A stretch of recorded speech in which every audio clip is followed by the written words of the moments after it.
So a short while ago, I done a video about fishing on steep shelves and how great of an area it is to actually catch fish. But a lot of people avoid it because it is very tricky.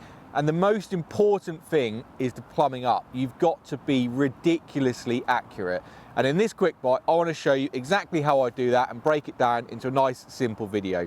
So before we plumb up, first thing to talk about is plummets. Now, I use a 30-gram plummet, but the most important thing is to get the largest surface area on the bottom of the plummet you can. You can get some lots smaller than that, but basically what you're looking for is a nice flat surface that's going to stick on a shelf. You can imagine my hand's the shelf here. A nice flat body is going to stop it rolling down the shelf. So the plummet is very important. Now, so it's easier and you can see a lot more accurate. Obviously, most scenarios is you're going to be fishing over the far side. That's what I've done in the video. But so you can see exactly what we're doing when we're plumbing up. I'm just going to do it down my near margin because on this particular lake, we've got a shelf here as well. So I've actually already plumbed this up because I want to make it as quick as I can for you. But what I want to show you is the difference and how accurate you physically have to be. So first of all, pick a far bank marker. Now I'm not talking a bush or anything like that. I'm going against a reed bed here and I'm picking an actual individual reed. And where I'm sitting just here, I plumb up to the middle of the body of my float. That's pretty much standard for when I'm fishing, the middle of the body. So when I let the plummet go there, the middle of my float, maybe sort of the bottom of your float, if you want to give a bit of leeway, is absolutely perfect.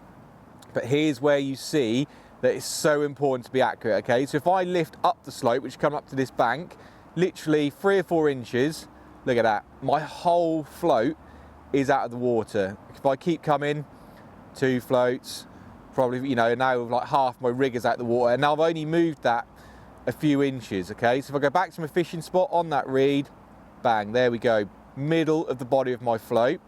And if I go past it, the float disappears completely out of sight.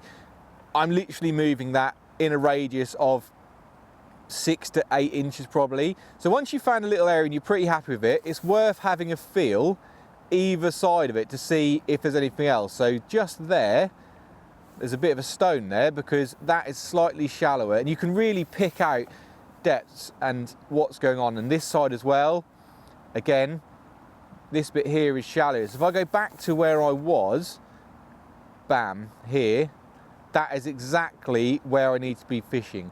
Now, I've just shown you how important accuracy is. Once you're in your fishing position, your next best friend is pole tape, okay? Because I need to know that I get exactly on that spot every time. So this is how I would fish. My hand is here, so we pop a little bit of tape right there, so we know I now need to hold this bit of tape every time. It's exactly the same as if you're fishing the far side, you would just have your hand in your fishing position.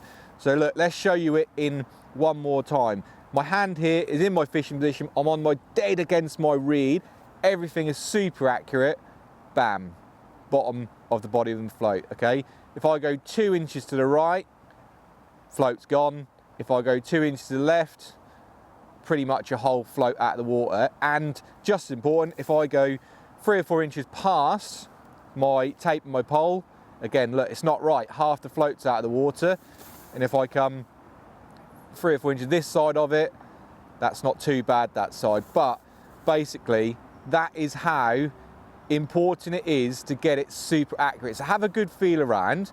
Make sure you are investigating the whole area of your peg like I am here, because you can always find little sweet areas to fish. And that's what we already done.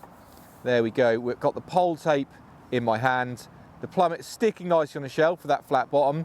And that's how you want it to sit, with your float just half of the body to the bottom of the float out of the water. That is going to be absolutely perfect. You're going to catch a lot of fish doing that. So I hope you can understand now how accurate you have to be, have a little feel around, and then obviously there's a lot of things you need to do about when you're fishing it as well. So if you want to know more information about what you do after this, once you've found your spot, how you feed it, how you fish it, then I advise watching the video we filmed, because everything is in there, and we will pop a link to that video in the description.